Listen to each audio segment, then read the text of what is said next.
Let's bring in our Jamie Yuccas, CBS News correspondent, who has been covering this story. And Jamie, I think a lot of people just need to be reminded about the basic outlines of this case, because this is a case that happened in more than 400 days since the death of Tamir Rice, 12 years old. It was November 22nd, 2014.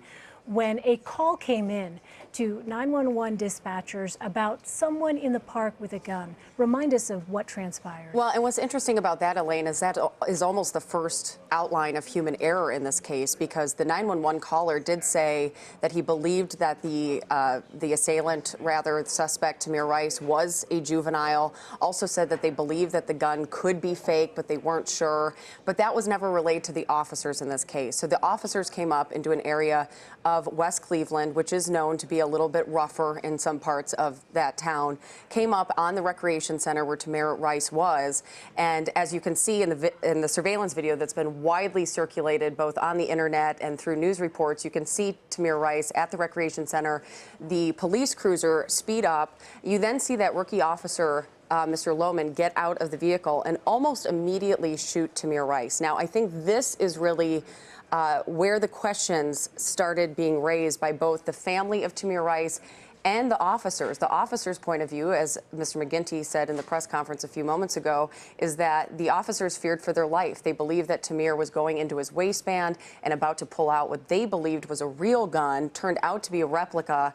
The family, though, I've talked to the family's attorney several times, and they say that if you take a look at this video, to them and their experts, which they ended up submitting to the grand jury as well, that their experts believe that Tamir may have been shot so quickly that it was his reaction to being shot is when his arms go up, and possibly the reaction from the bullets hitting him, that the sweatshirt kind of lifts up in a manner. So I think that's really the difference of opinion between the officers saying that they were fearful, they thought he was reaching for a gun that they believed to be real, and the family saying, no, wait a minute, this happened so quickly that this is the reaction to him being shot. His shoulder goes up, his hand goes back, and his sweatshirt reveals part of his stomach. And there we see, this is the thing that the prosecutor was pointing out, how similar the replica looked to an actual handgun, a Colt-type handgun. But this was a pellet gun that, as we understand it, Jamie, correct me if I'm wrong, the orange tip, which is sort of the marker that this is not a real gun, had been removed from the gun that Tamir Rice was holding. It had, and I would think that's probably another indication that the county prosecutor is talking about in terms of human error. Tamir and his friends had been playing with this gun. Apparently the orange tip had been removed, so that came into question then immediately. Is this a real gun or is it not? Now, some people at the park, when they did call 911, said it may be a pellet gun or an airsoft gun, a fake gun. But as you can see from these pictures, they do look very similar if you don't have that orange tip visible. Let's bring in, along into this conversation, David Di Pietro, who is a trial attorney who's been listening in as the prosecutor was holding his news conference. I just want to get your take on this, David, because we heard the prosecutor say, you know, this was horrible, unfortunate, tragic, the death of Tamir Rice, but it was not by the law that binds us a crime. I think from a legal perspective, what may be a little bit confounding and confusing for some people is that when you hear a prosecutor say this was a perfect storm of human error, and yet there is no criminal culpability, what is your take on what we heard today about the grand jury declining to return any charges against these officers? And I think so, the relationship with a prosecutor who has a grand jury, and normally this grand jury will have heard multiple cases during a period of time for their service. This prosecutor or the prosecutor's office will have a good relationship with this grand jury, and a system of trust is built. Because remember, the defense is not, or any other party is not present to the proceedings of what happens in a grand jury, and generally they remain confidential under most state laws. So what was most telling to me is when the prosecutor had already made up his mind based upon his own independent investigation what his recommendation to the grand jury was going to be.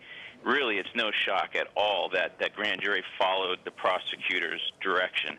There's an old silly saying that lawyers say that prosecutors can indict a ham sandwich, and they say it in the sense of really the relationship between the prosecutor and the grand jury is such that the prosecutor really leads the grand jury to where they believe the evidence is going to be and what the outcome should be. Now, it doesn't mean that the grand jury will always deliver a criminal indictment or a no true bill, which means there's no charges. That's happened in this case. But it's pretty telling to me, and it's kind of interesting to me that, according to the prosecutor, he did not have to bring this case to the grand jury. He elected to do it, but made a recommendation to not file. So it seems like it was just a second layer before the community. He was giving the evidence to his folks. They're on the grand jury in their community, and they were going to follow his advice based on what he had already determined. So to me, it's based upon how he presented to it, and I'm not saying it was right or wrong, but based upon how he presented it, it's really no shock that no true bill was filed in this case, and the grand jury followed their recommendation. You know, Jamie, David brings up an interesting point about the fact that most times grand jury proceedings are secret. We never really hear about that. But in this case, things were different because the Cuyahoga County prosecutor actually went through at various points and released bits of information and reports over the course of this. I actually went on their website to see how many times pieces of information were released, and there were at least 4 different times that they released to the public and released to reporters exactly what they had presented to the grand jury, which is very unusual. Usually the grand jury proceedings are secret. And in each case, they either ended up giving out materials in terms of paperwork and that kind of thing, their expert witnesses, the surveillance video that was analyzed then